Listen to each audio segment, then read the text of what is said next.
wasn't supposed to go down like that. Julie Alley should have been in the final four of Survivor 45. But when Katura Tops worried that her own neck might be on the line, it wasn't, and changed her vote from D. Valladares to Julie, Mama J was sent to the jury in 5th place. What would have happened had Julie made it through that vote? Would she have won the game? We asked Mama J exactly then when we spoke the morning after the Survivor 45 finale. And we had other questions. Questions like, how come you voted for Jake even though everyone said he had an idol? Did you really almost vote Austin out instead of Emily at the final 7? And how did the jury react when you told them D had spilled the beans about telling you to play your idol? We asked. She answered.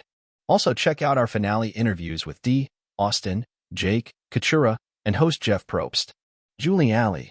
At the time, even when I went home, I had to guess who were the reasons that I went home, and I'm like, it must have been Austin and Jake. That was the craziest vote. I was aware of every vote at every tribal I was in. I always knew which way it was going to go except for mine. I begged Katura and I begged D to write down Jake, and they were like, he's got an idol. I'm like, I don't care. I'm the one at risk. We all write Jake. I'm the one at risk. I'll take that risk. Let's go. And obviously, I couldn't convince them. I still want to ask D what she meant when she said, a person going home tonight and doesn't know, and she's crying. I think she means me.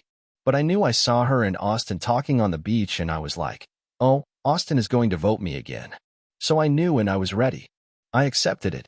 I was like, this is what's going to happen. I've played my best game, but I couldn't control other people. When you had the before, it was amazing. And we just picked. We were like, you're out. You're out. And it was so much fun. This one didn't happen like that. And I think at that moment, you've got to ask Katura, but when D's crying, Katura thinks D means her. So I guess she wrote my name down. How weird would that have been if she had stuck with D? If Katura doesn't change her vote at the last second, then D is out of the game at 5, and you have a very good shot at making the final 3. Everyone was worried about going against Mama J in the final 3, so how do you think you would have done if you gotten there? I would have won. Jeff Probst told me you would have won. In the game, I felt the entire time, I'm going to win. You put me in final 3, I don't care who I sit next to, I'm going to win. I don't know if I believe that now because Tribal Council is 3 hours long and watching D and Austin and Jake fight for their lives up there. Wow, that is way harder than I even thought. And so, I don't know. But I did know in the game, I didn't care who I sat next to. I was like, I'm going to win. That was so cocky, and I don't think I believe that now. But that's how I felt, which is crazy. I wasn't that much of a physical threat. I think it was just my social game. I loved my cast. It was an amazing cast, and they knew I loved him. So I think that's a weird way to play. But that was my goal, and that's how I played. What was the reaction like from the jury when you told them that D had, in fact, told you to play that idol to save yourself? Amazing. They were like, wait, what happened? Y'all are seeing an animated jury that we didn't see in real life. They were scary. And that's why we really didn't know where we stood.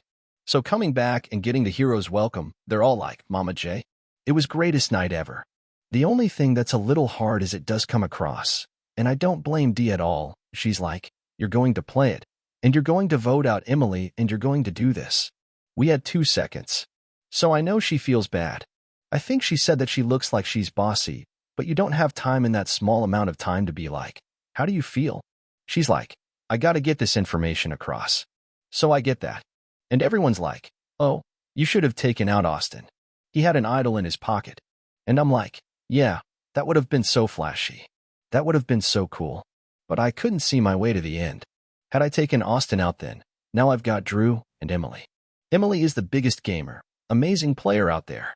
What she did with getting Bruce out, and I knew she was working Drew and Austin against me to break that up.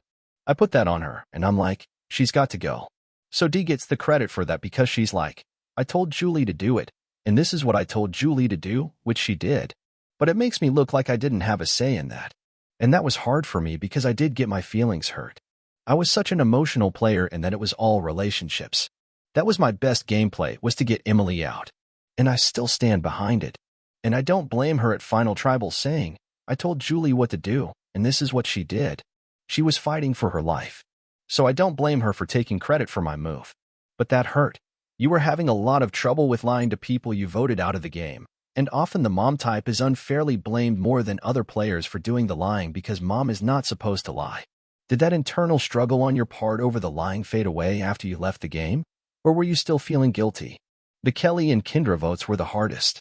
I really believed what I was telling each person. If I said, "It's you and me," I believed it, and they felt it, and I meant it. But then things would change. I felt like my role. I was the closer. Kelly came up to me and she was like, "Mama J, I don't feel good. I've seen people talking. I don't feel good." And I was like, "You're fine. You're fine." And so that was a personal betrayal, and I talked her off of that because I was the last one to talk to her before Tribal saying, "You were so good. Trust me on this." And she did. So when she turned around and was like, "What the hell, guys?" I was like, "Oh, you mean me?" We were all involved, but I felt it. I was able to shake it off, except at the next Tribal. She's sitting there looking wounded and pissed. And then I did the exact same thing to Kendra. I meant it when we were eating our chicken that we were going to go together. But then things changed and she's like, "I don't have a good feeling." And I'm like, "You're fine. It's you and me." So I completely lied to her. Those two hurt. Then everyone else when I was like, "Nope, you got to go." And I needed Kelly to go out because I needed her spot with Bruce. She had that. I didn't trust her. I needed her gone. And then Kendra, I needed her gone because she was coming after my girl, D. The betrayal really hurt after those two, but after that, I didn't feel so bad.